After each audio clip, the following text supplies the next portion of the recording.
So after handling this watch, I realized that this watch deserves a nickname. So I went to our private watch group. By the way, if you want to join, send me an email, I'll send you a private link. But we came up with a nickname for this watch. Obviously, it is reminiscent of the Rolex Daytona, has that racing inspired design. So we thought it would be a really cool nickname to call it the SeikTona.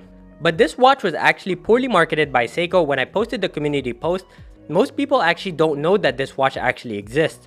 So today, I'm excited to share with you guys the SRQ029, the SeikTona.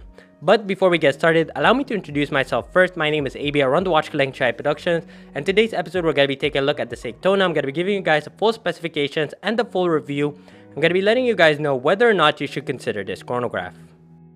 To start this off, let me first talk about the Zenith El Primero. Bear with me, it will all make sense why the El Primero is relevant. In 1969, the first automatic chronograph in the world was announced by Zenith. The caliber was integrated and designed as a complete whole with no additional module, but instead a column wheel and a central rotor on the ball bearings. So the concept was revolutionary, and Zenith was on its way to fame and fortune. However, there was one problem. Despite the amazing marketing and the fantastic caliber, Zenith wasn't actually the first to produce an automatic chronograph. Okay, so was it a lie? Well, not necessarily. We can just call it marketing play with words. Seiko introduced their first chronograph in, well, you guessed it, 1969 as well. Which is actually what's causing the controversy we're talking about today. Both watches were introduced in 1969, but the key was when each watch was actually in production to the public. Let's state facts so we can find out who actually came first. Zenith showcased their first prototype in January 1969.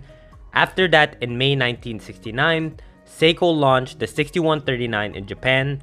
Details of whether these were commercial pieces or pre-production of these watches are still relatively unknown. So after extensive research, the race between who actually produced the first automatic chronograph is actually still undetermined. If anything, it is said to be Heuer with the Project 99 to have achieved first global production, but we will save that discussion or debate for another day. So fast forward to today and we have the 50th Anniversary Chronograph by Seiko, a tribute piece supposedly for the first automatic chronograph ever produced, though the watch has no resemblance to the 6139 whatsoever. So being that this is a tribute piece, the one thing I didn't necessarily like was the watch has basically no resemblance to the very first watch. You would have to really look close to see a couple of things that I guess is a tribute to that first piece, but this watch has no resemblance except perhaps the movement, which has the column wheel chronograph. So as I put this watch on the wrist, let's get down to the specifications and see if you should consider this tribute piece or not, because despite the fact that it's not really 100% authentic to the original, this watch is actually pretty cool.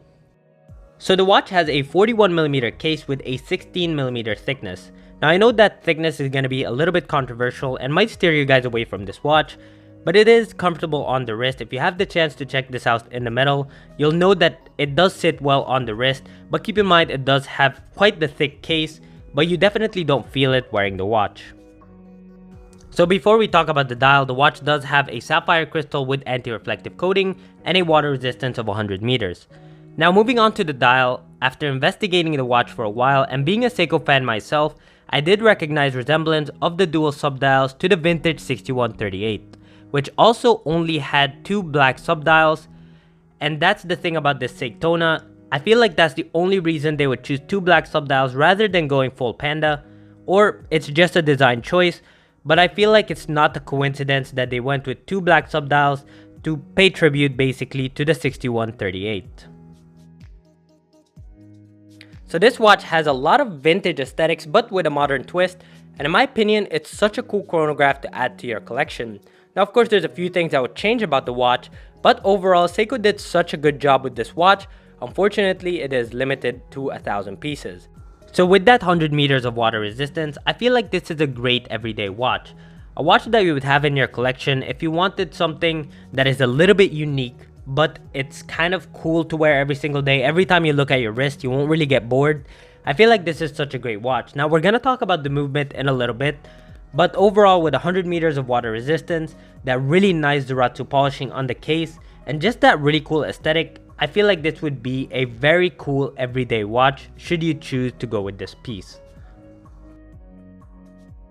Now when taking a closer look at this dial, you'll notice that it has very subtle brushing to the dial that contrasts really nicely with the subdials.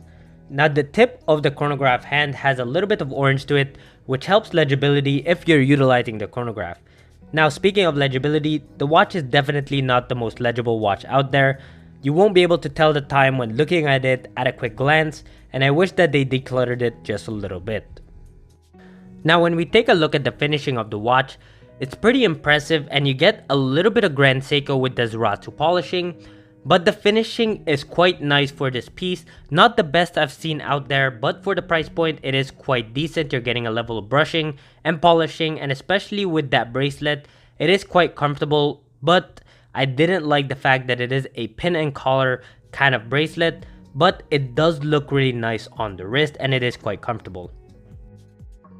So finally, taking a look under the hood, you get the 8R48, which was first introduced in 2014.